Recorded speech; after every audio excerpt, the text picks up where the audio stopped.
السلام عليكم، ازيكم يا جماعة؟ عاملين ايه؟ ان شاء الله تكونوا بخير. النهارده ان شاء الله هنشرح فيديو جديد في سلسلة كورس نيكست. الفيديو ان شاء الله يكون بسيط وسهل. احنا عندنا مفهومين مهمين جدا. هم مهمين جدا في اي مشروع نيكست انت هتبنيه او هتعمله. وكمان عندنا حاجة بسيطة جدا اللي هو الفوتر. هنعمل طبعا احنا عملنا الهيدر قبل كده، فاحنا ما عملناش الفوتر، فهنبدأ نعمله النهاردة. فهنعمل الفوتر وهنعمل مفهومين مهمين جدا، ولكنهم برضو بساط جدا على قد ما هم مهمين، وهما النوت فاوند بيج والدايناميك راوتنج. طبعا احنا الفيديو اللي فات عملنا حاجة اسمها ايرور بيج، يعني احنا لما يحصل عندنا اي ايرور في اي بيج يبدأ يظهر لنا كاستم بيج كده، احنا عاملين لها كاستم يو اي بالشكل اللي احنا عايزينه، يعرض فيها الايرور اللي هو حصل عندنا في البيج دي. تمام. بنفس الفكره بالظبط احنا عندنا برضو لو رحنا على يو ار ال مش موجود او بيج اصلا مش موجود عندنا في البروجكت، فايه اللي ممكن يحصل؟ لازم بقى تقدروا نعرض بيج كده تكون احنا عاملينها كاستم. تمام. برضو باليو اي اللي احنا عايزينه بالشكل اللي احنا عايزينه، تبدا تتعرض لما يكون المستخدم او اليوزر راح على بيج اصلا هي مش موجوده عندنا في البروجكت. تمام. طبعا كده كده اصلا النكست بتوفر لنا برضو ديفولت بيج نوت فاوند. تمام. ولكن احنا عايزين ازاي ان احنا نهندل اصلا النوت فاوند بيج بايدينا احنا. تمام، بايدينا احنا. تمام.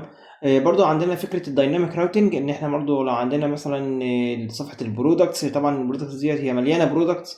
فاحنا مثلا لو عايزين ندخل على بيانات برودكت بعينه، تمام، بندخل. الفكره في كده ايه؟ الفكره ان كل برودكت هو ليه اي دي، بناء على الاي دي دوت انا بعرض البيانات بتاعته.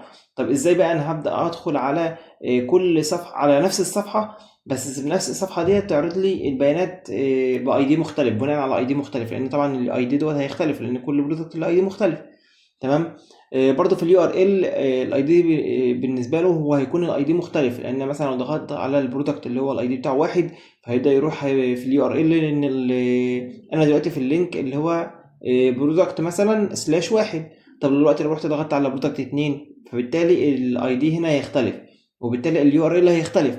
فده بالنسبه لي هو دايناميك راوتنج. ازاي بقى هندل الموضوع ده بحيث ان هو يدخل على نفس الصفحه ولكن يعرض بيانات مختلفه، وان انا هندل الدايناميك راوتنج ده. فده موضوع الفيديو بتاع النهارده. ان شاء الله هيكون موضوع بسيط جدا وسهل، والافكار اللي فيه مش كتير جدا، هي فكرتين اتنين ولكنهم مهمين جدا. فخلينا نبدا ونقول كده بسم الله.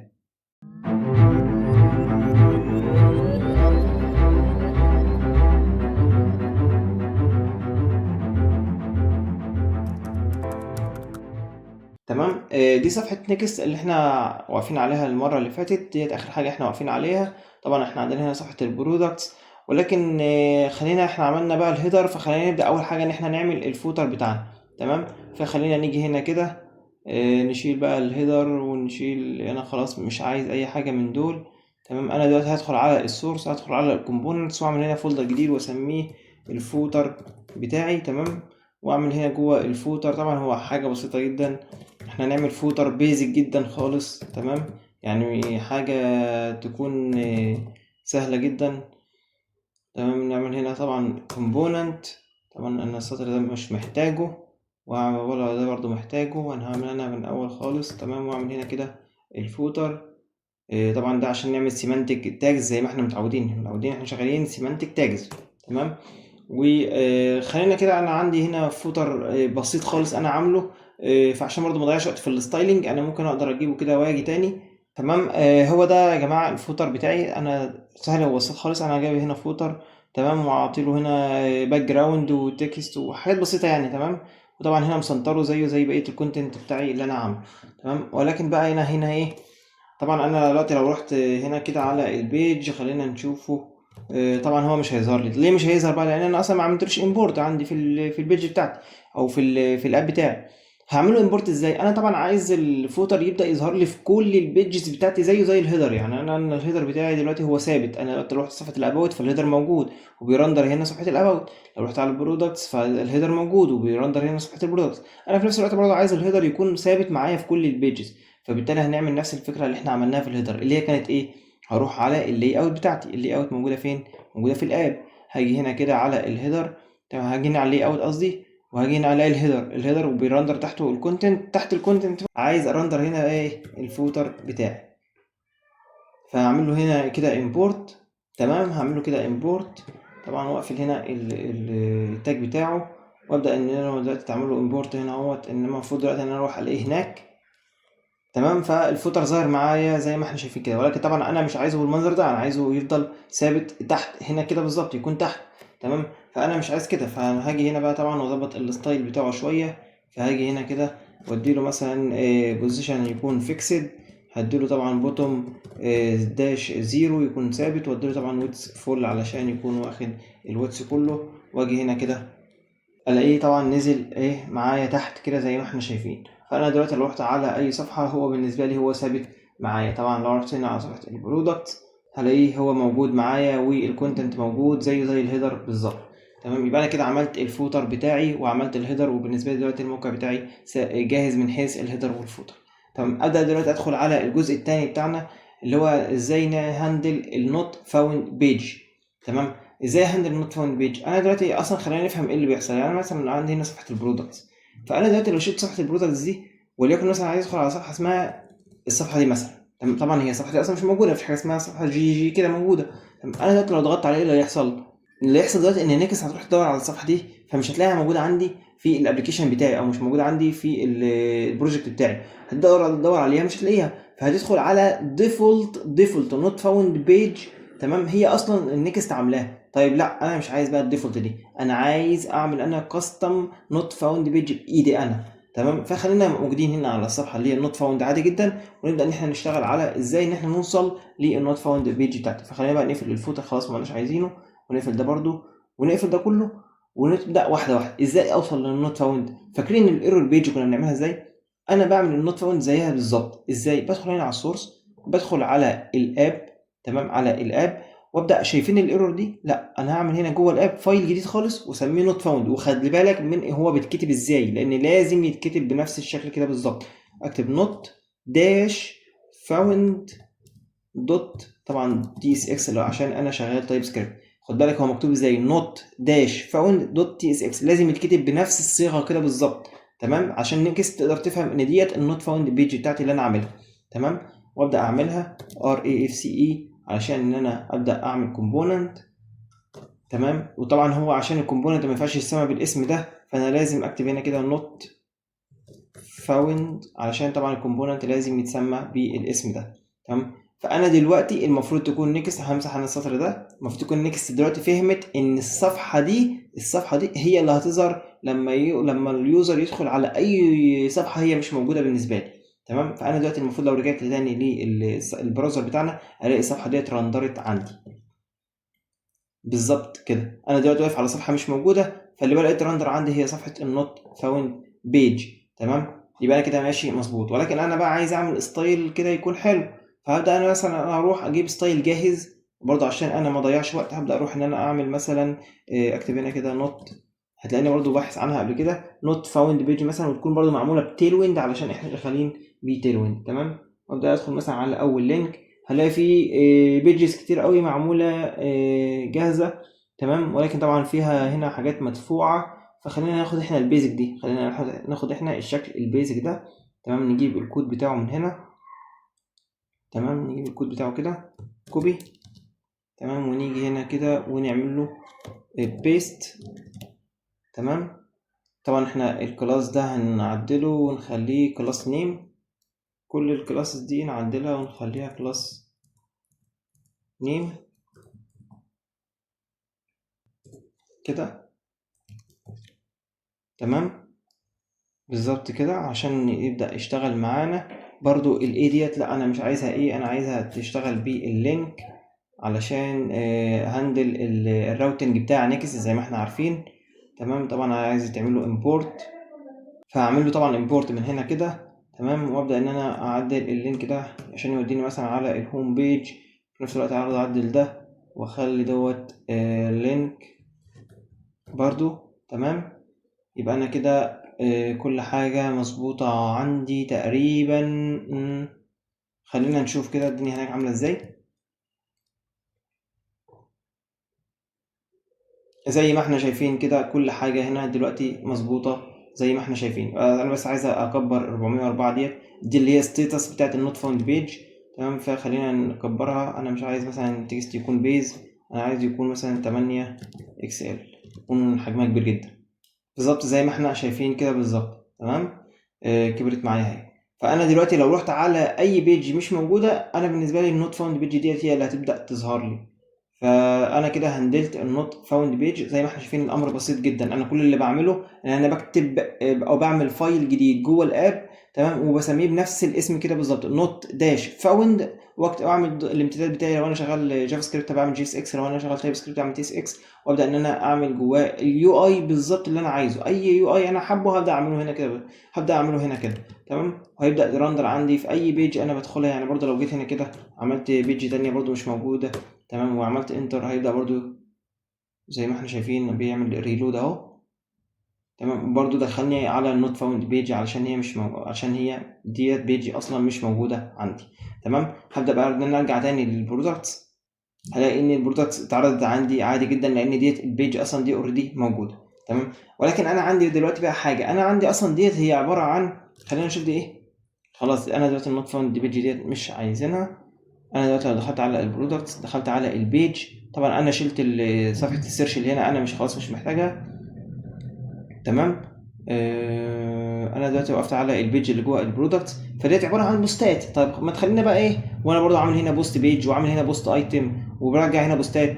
طب ليه انا مسميها برودكتس بقى؟ لا، خلينا كده نظبط المسميات بتاعتنا، تمام. فخلينا هنا نعمل رينيم ديت ونخليها بوستس، تمام، ونعمل انتر، تمام. وبرضو نيجي هنا نعدلها بقى طبعا في الهيدر بتاعنا وفي الناف بار. فخلينا دلوقتي نروح على نعمل كنترول بي. ثانية، أنا عملت هنا ماشي، هو بيقول لي هنا عايز أبديتها، فطبعا أنا عايز أبديتها، تمام. وهدخل هنا أعمل كنترول بي، عايز أروح دلوقتي للناف بار، تمام. فأنا في الناف بار ديت هبدأ إن أنا أجي هنا كده، ثانية، هبدأ أجي طبعا هنا كده في البورتالز دي وأخليها، لا أنا عايزها تكون بوستس، أعمل بس البي كابيتال، تمام. وبرضه عايز اللينك يوديني على البوستس، تمام، عشان انا دلوقتي ما عادش عندي حاجه اسمها برودكتس، تمام. وطبعا انا شلت اصلا صفحه السيرش دي، فانا ممكن اشيل اللينك ده. هي موجوده عندي هنا في موجوده عندي هنا، ولكن انا خلاص شلتها من هنا كده، فانا ما عادش محتاج اللينك ده. انا ممكن اخلي اللينك ده مثلا كونتاكت مثلا، يعني ممكن اشيل دي كده واعمل ايه بيج جديده واسميها كونتاكت، تمام. وديت اشيلها واعملها كونتاكت، تمام. واعمل لها هنا ايه جوه الاب كده، اعمل، لا مش فايل، بعمل فولدر واسميه كونتاكت، حلو.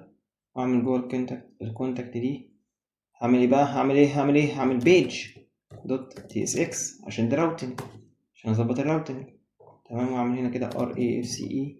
انا كل ده ملوش علاقه بالموضوع، انا بس بظبط بس حته السيرش ديت عشان انا اصلا شلتها عندي من البروجكت، تمام. وكلمه بيج ديت انا خلاص بالنسبه لي بقت كونتاكت، تمام. وهشيل ده كده، تمام. خلاص بقى نرجع تاني لموضوعنا بقى. انا خلاص كده شلت الكونتاكت دي، تمام، وعملت لها هنا اللينك بتاعتها ديت. البيج دي بتاعت ايه؟ البيج دي بتاعت البوستس. خلاص انا ما عملتش حاجه، انا دلوقتي في الناف بار عملت البوستس وعملت هنا اللينك بتاع بوستس. خلينا نروح على الهيدر برضو علشان بالنسبه لللينك ده، تمام. فانا برضو هعمله بوستس، ده اللي بيظهر فيه شاشات الموبايل لو انتوا فاكرين اول فيديو خالص، تمام. هعمل هنا برضو ديت بوستس، تمام. طبعا ده السيرش خلاص انا مش عامله، انا هعمله كونتاكت، تمام. وهنا برضو انا شلت دي، تمام، وعملتها كونتاكت، حلو، تمام. فانا دلوقتي عملت البوستس دي دلوقتي وبرندر فيها البوستس. فخلينا نروح دلوقتي على البوستس دي. طبعا هو جاب لي نوت فاوند عشان هنا كان على البرودكتس، فالبرودكتس دلوقتي اصلا بالنسبه لي معلش موجوده، تمام. فانا دلوقتي رحت على البوستس دلوقتي، فهو دلوقتي المفروض يبدا يدخل على اليو ار ال الجديد اللي انا عملت له راوتنج، لان انا عملت رينيم للبيج. انا عملت لها رينيم فين اهو، رينيم للبيج. فبالنسبه لي دلوقتي اللي موجود دلوقتي هي البوستس مش البرودكتس، لان البرودكتس خلاص بالنسبه لي اختفت. فهنا رندر البوستس عندي كده. طب انا بقى عايز اعمل في كل بوست من هنا ده، عايز اعمله لينك يدخلني على الصفحه اللي هبدا اعرض فيها البيانات بتاعت كل بوست من دول، تمام. فانا هاجي هنا كده، طبعا انا عندي انا برندر البوستات فين، في صفحه البوستس، ولكن صفحه البوستس انا جواها عندي في حاجه اسمها بوست ايتم كومبوننت، تمام. هبدا ادخل على البوست ايتم ده. انا هنا دلوقتي عايز اعرض لينك، اللينك دوت يدخلني على البيج اللي هعرض فيها كل بيانات البوست بتاع اللي انا بضغط عليه. تمام، فهكتب هنا كده لينك. تمام، وهعمل له طبعا هنا امبورت بالظبط كده. تمام، عملت له امبورت، وهكتب هنا مثلا ريد، لا ثانيه، ريد مور. تمام، وهنا مثلا ايه 3 نقط كده. طبعا هو هنا عايز الاتش ريف بتاعته، تمام، وهعملها هنا كده تدخلني على صفحة. انا هنا بقى ايه عايز ادخل من البوستس على البوست، تمام، او على الصفحة بتاعت البوست. تمام، فانا هنا عندي بوستس، تمام، سلاش انا عايز ادخل بقى على الصفحة بتاعت البوست. طب الصفحة بتاعت البوست دي هتظهر لي بناء على ايه؟ بناء على الاي دي. تمام، ولكن فانا دلوقتي عايز اكتب هنا كده الاي دي، ولكن انا بالنسبه لي هنا دلوقتي الاي دي ده هو كده بالنسبه لي ثابت. يعني انا دلوقتي الاي دي ده اصلا هي بالنسبه لي سترينج ثابت، يو ار ال ثابت. لا، انا عندي الاي دي دوت هو يتغير، مره يكون بواحد، مره يكون باتنين، مره يكون بتلاته. فانا ازاي هعمل الكلام ده؟ اول حاجه انا لازم هنا احط الاي دي اصلا اللي راجع لي بتاع البوست. تمام، فانا هشيل ده كده عشان اعرف اكتب البوست، واعمل الباك تك بتاعتنا، واكتب واعمله هنا تاني كده. تمام، واعرض هنا كده الاي دي اللي راجع لي من الداتا، اللي هي البوست اللي كانت راجعه لي من الداتا. لو احنا لو انت طبعا ديت احنا عملناها في الفيديو اللي فات. زي ما انا رجعت هنا كده التايتل، ورجعت هنا كده البادي، فانا برضه بيرجع لي هنا كده ايه الاي دي. فاعمل هنا بوست دوت اي دي. تمام، فانا بالنسبه لي دلوقتي اللينك هو، انا دلوقتي لو رحت وقفت على اللينك دوت فهو هيعرض لي هنا بوستس واحد مثلا لو انا واقف على واحد، بوستس اتنين لو انا واقف على الاتنين. فخلينا دلوقتي نشوف ايه اللي بيحصل هناك. هو لسه بس بيريلود. تمام، هو دلوقتي عمل معانا اهو، اتظبط معانا. فانا دلوقتي لو رحت بص بقى على اللينك اللي بيظهر هنا، اللينك اللي بيظهر هنا كده. تمام، انا دلوقتي واقف اهو، بوستس واحد هنا كده، بوستس اتنين هنا كده، بوستس تلاتة هنا كده، بوستس أربعة. تمام، فأنا دلوقتي عرفت إن أنا أظبط اللينك اللي هيدخلني على كل بيج. ولكن أنا دلوقتي لو رحت هنا كده فأنا عندي بوستس واحد دي. هل بوستس واحد دي هي بيج موجودة عندي؟ يعني أنا دلوقتي لو دخلت أنا عامل أصلا أو مهندل عندي بيج اسمها بوستس واحد. أنا عندي البوستس تمام، بس ما عنديش بوستس واحد. فالمفروض دلوقتي إن أنا لما أضغط اللي هيحصل ان هو هيوديني على النوت فاوند بيج، لان انا ما عنديش حاجه اسمها بوستس واحد دي. فانا المفروض بقى دلوقتي ان انا اعرض هنا كده البوست اللي انا ضغطت عليه اللي هو الاي دي بتاعه واحد، اللي انا ضغطت عليه مثلا هو اي دي 2، فالمفروض ان انا اعرض هنا البوست الاي دي بتاعه 2. هعمل ده ازاي بقى؟ هبدا ازاي افهم اصلا ان انا اجيب الاي دي ده؟ افهم ازاي ان انا اجيب الاي دي ده؟ لان الاي دي عندي ده بيتغير، هو بيتغير. فافهم ازاي او افهم نيكست ازاي ان هي تجيب الاي دي ده؟ حاجة سهلة وبسيطة جدا. أنا بالنسبة لي دلوقتي أنا هقفل بقى كل ده، أنا مش محتاجه. تمام، الكونتاكت دي مش محتاجه عشان ما نلخبطكش، والكومبوننتس برضه أنا مش محتاجها. أنا هاجي هنا جوه البوستس. جوه البوستس أنا المفروض بدخل على حاجة اسمها اي دي. هاجي هنا جوه البوستس وهعمل نيو فولدر. تمام، وهعمل قوسين اللي هما السكوير براكتس دول. تمام، وهكتب جواهم اي دي. هكتب جواهم مثلا بوست اي دي. هكتب جواهم اي حاجه معبره عن الحاجه اللي انا عايز اضغط اللي انا عايزها تكون متغيره بالنسبه لي. وليكن مثلا انا هسميه اي دي. تمام، انا هسميه اي دي. تمام، اهو عملت هنا كده اي دي، وجوه الاي دي ده هعمل بيج جديده، بيج دوت تي اس اكس. فالبيج دي بالنسبه لي دلوقتي هي البيج اللي هتتعرض لما اضغط على لما الاي دي ده يروح لي فيه اليو ار ال. يعني تكون بوستس اي دي اللي هيتعرض بقى في الاي دي ده هو اللي هيكون موجود في البيج دي. فاعمل هنا ار اي اف سي اي عشان هنا اعمل كومبوننت. تمام، الكومبوننت دي بقى البيج دي انا هسميها بوست بيج، لان دي البيج اللي هعرض فيها الايه المحتوى بتاع البوست بتاعي. تمام، وطبعا انا هشيل دي كده واخليها بوست بيج. طبعا دلوقتي انا بقى عندي حاجه اسمها بوستس واي دي. فانا دلوقتي البيج ديت عندي بقت موجوده، يعني بقى عندي دلوقتي بوستس واحد، بقى عندي بوستس اتنين، بقى عندي بوستس تلاته، ايا كان الاي دي هيرجع لي. فدلوقتي انا المفروض النوت فاوند بيج معلش ايه ترجع لي. هرجع تاني كده الاقي البوست بيج رجعت لي والنوت فاوند راحت، لان انا دلوقتي هندلت ان يكون عندي في حاجه اسمها بوستس بعدها يجي الاي دي. تمام، ما بقاش يعني صح دلوقتي بقى بالنسبه لي انها موجوده عادي جدا. تمام، انا دلوقتي هبدا اجيب بيانات البوست. طب انا هجيب بيانات البوست بناء على ايه؟ بناء على الاي دي. طب انا ازاي هعرف اجيب الاي دي اللي موجود في اليو ار ال؟ في رياكت كنا بقى عندنا حاجه اسمها برامز، كنا بنعمل حاجه اسمها كان هوك اسمه يوز برامز، ده بيبدا يجيب لي البرامز اللي موجوده عندي في اليو ار ال. تمام، في نيكست انا نيكست بتجيب لي الموضوع دوت ببساطه جدا وسهوله ومن غير حتى ما استخدم اي هوك. ازاي؟ انا يا باشا عندي كده، مش انا عملتها هنا كده في الفولدر بتاعها، اي حاجه انا عملتها هنا، اي حاجه يعني الفولدر ده هو بالنسبه لي مكتوب اي دي. طالما انا دلوقتي عندي البيج ديت جوه الاي دي ده، فانا الاي دي دوت هو جاي لي هنا في البروبس. يعني انا دلوقتي عملت هنا بروبس، تمام. طبعا هو جايب لك هنا ايرور عشان هو عايز لها نوع، لان احنا شغالين بالتايب سكريبت. فانا دلوقتي هعمل لها نوع مؤقت وهسميه اني مثلا يعني، تمام. وهاجي هنا كده وهعمل كونسول لوج للبروبس دي، تمام. هعمل سي ال جي، تمام. واعمل هنا كده البروبس دي واشوف انا عندي كده ايه في البروبس. انا عايزين بس نشوف كده ايه اللي موجود عندي في البروبس ديت، تمام. انا طبعا ممكن اشوفها هنا في السيرفر، ولكن انا عايز اشوفها هنا في الانسبكت عشان تكون واضحه اكتر.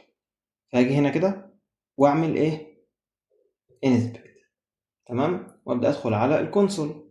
هاجي ابص الاقي عندي هنا ايه، ابدا ادخل على الكونسول. هاجي الاقي هنا راجع لي من السيرفر اوبجكت، ادخل على الاوبجكت بقى الاقي عندي في حاجه اسمها بارامز وحاجه اسمها سيرش بارامز. السيرش بارامز ديت هشرحها لكم قدام، تمام. خلينا دلوقتي المهم اللي هو البارامز. لو ضغطت دلوقتي على البارامز هلاقي عندي حاجه اسمها اي دي. فين اهو، اي دي واحد، تمام. اي دي واحد. يعني انا دلوقتي لو ضغطت البروبس دوت بارامز دوت اي دي هبدا ان انا اوصل للاي دي بتاعي ده. لما تيجي نجرب، تعال نشوف بروبس دوت بارامز دوت اي دي، تمام. تعال نشوف كده ايه اللي هيظهر لنا كده. عمل ريبيلد وجاب لنا هنا ان الاي دي بتاعي واحد. انا دلوقتي واقف على البوست الاي دي بتاعي واحد، تمام. لو جيت هنا كده وعملت شلت الواحد دي وخليتها اتنين عشان ادخل على البوست اللي هو الاي دي بتاعه اتنين، هاجي ابص الاقي هنا جاب لي في السيرفر اتنين، تمام. فانا دلوقتي عرفت ان انا اوصل للبوست اللي الاي دي بتاعه اتنين وجبته من اليو ار ال، تمام. ابدا بقى اجيب الداتا بتاعت البوست بتاعتي. طب اجيبها ازاي؟ انا خلاص عرفت دلوقتي ان انا اوصل للاي دي. هشيل بقى انا ده كده خلاص، اعمل له كنترول اكس عشان احتاجه تاني، تمام. وهاجي هنا كده ابدا ان انا اجيب الداتا من الباك اند. اجيبها ازاي؟ كونست ريس دوت يساوي، قصدي طبعا انا هجيب داتا من الباك اند، فانا محتاج ان انا اخلي الكومبوننت ده اسync، تمام. وهنا كده اعمل await واعمل fetch، تمام. fetch لليو ار ال. طبعا هنا انا هعمل باك تك عشان انا هكتب اليو ار ال فيه حاجات متغيره. هيدخل على صفحه البوستس علشان اجيب منها اليو ار ال بتاعي اهو.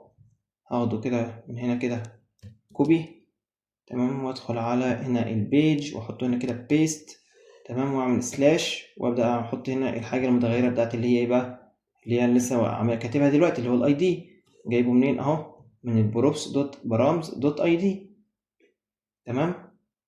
فانا بالنسبه لي دلوقتي انا وصلت لللينك اللي هيجيب لي الداتا. اعمل هنا برضو كونست. انا هيجي لي داتا بقى، هيجي لي داتا بوست عباره عن بوست. طب البوست ده مش ليه طيب انا عامله انا عامله قبل كده، احنا عاملينه سوا في الفيديوهات اللي فاتت. اعمل له امبورت هنا، تمام. تي بوست اهو، تمام. يساوي await res دوت جيسون عشان احنا جايبينها بالفيتش.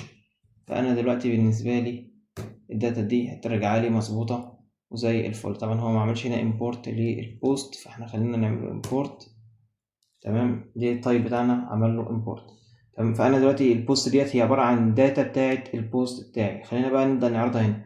انا برضه عشان اوفر وقت فانا هعرضها هنا بنفس الشكل اللي انا كنت عارضه في البوست ايتم. فخلينا كده نجيب ده كده كوبي، وهاجي هنا كده اعمله هنا كده بيست.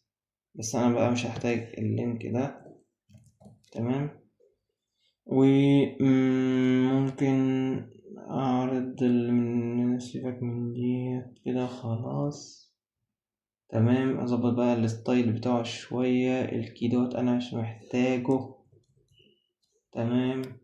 هعرض التايتل وهعرض البودي بتاعه. فخلينا كده نبدأ ان احنا البوست ده طبعا هو ايه، البوست راجع لي من الباك اند حسب الاي دي اللي جاي لي.